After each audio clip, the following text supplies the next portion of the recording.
మాట్లాడండి. గౌరవనీయులు బీసీ సంక్షేమ శాఖ మంత్రివర్యులు, నా మిత్రుడు, మా జిల్లా శాసనసభ్యులు పొన్నం ప్రభాకర్ గారు ప్రవేశపెట్టినటువంటి ఈ బిల్లుకు బీఆర్ఎస్ పార్టీ సంపూర్ణమైన మద్దతును తెలియజేస్తుంది. ఈ బిల్లును మేము మనస్ఫూర్తిగా స్వాగతిస్తూ ఉన్నాము. అయితే ఈ బిల్లు ఎప్పుడు నిజంగా బీసీ వర్గాలు సంతోషపడతాయంటే, బీసీ వర్గాలకు విద్యా ఉద్యోగాల్లో 42% రిజర్వేషన్ వచ్చినాడు.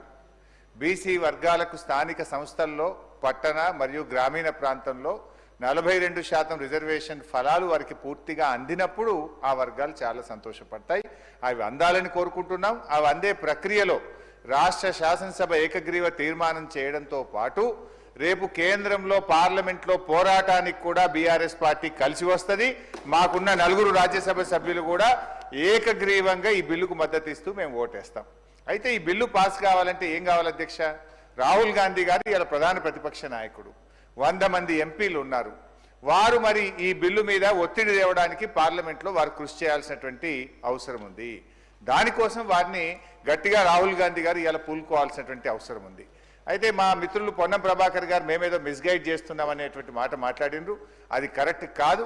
ఈ బిల్లు విషయంలో రాష్ట్ర శాసనసభలో గతంలో కేసీఆర్ గారు ఉన్నప్పుడు కూడా అధ్యక్ష, మేము మార్కెట్ కమిటీ చైర్మన్లలో, డైరెక్టర్లలో బీసీలకు 50% రిజర్వేషన్ తెచ్చింది బీఆర్ఎస్ పార్టీ. అదేవిధంగా బీసీల విషయం వైన్స్లో మొట్టమొదటిసారిగా ఈ దేశంలో ఎక్కడ లేని విధంగా మా గౌడన్నల కోసం మరి గీత కార్మికులకు వైన్ షాప్ల అలాట్మెంట్లో కూడా రిజర్వేషన్ తెచ్చింది బీఆర్ఎస్ ప్రభుత్వము. ఇట్లా మేము కొన్ని కార్యక్రమాలు చేసినాం. అయితే మేమేమంటున్నామంటే, ఈ బిల్లులో ఒక 2 విషయాలు మీ చేతిలో ఉన్నది. ఇది దీంట్లో కేంద్రం పర్మిషన్ అవసరం లేదు, ఢిల్లీ అనుమతి కోసం వేచి చూడాల్సిన అవసరం లేదు. రేపో మాపో బడ్జెట్ పెడుతున్నాం కనుక మేము ఈ బిల్లులో 3 అంశాలు మా గంగుల కమలాకర్ అన్న చెప్పినటువంటి విషయాల్లో ఇందులో మనం పెద్ద బేసిజాలకు పోవాల్సిన అవసరం లేదు. బీసీల మీద మీకు నిజంగా చిత్తశుద్ధి ఉంటే, బీసీల మీద మీకు నిజమైనటువంటి ప్రేమ ఉంటే 3 అంశాలు ఈ బిల్లులో చేర్చమని బీఆర్ఎస్ పార్టీ తరఫున అమెండ్మెంట్ ఇచ్చాం. ఆ 3 అంశాలు కొత్తవేం కావు, కాంగ్రెస్ పార్టీ గతంలో ఇచ్చినటువంటి హామీ.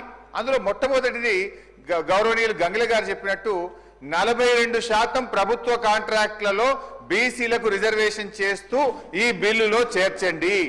దీంట్లో ఇంట్లో ఢిల్లీ పర్మిషన్ అవసరం లేదు, ఎవరు పర్మిషన్ అవసరం లేదు. రేపటి నుంచే ప్రతి కాంట్రాక్ట్లో బీసీలకు రిజర్వేషన్ వచ్చే అవకాశం ఉంది.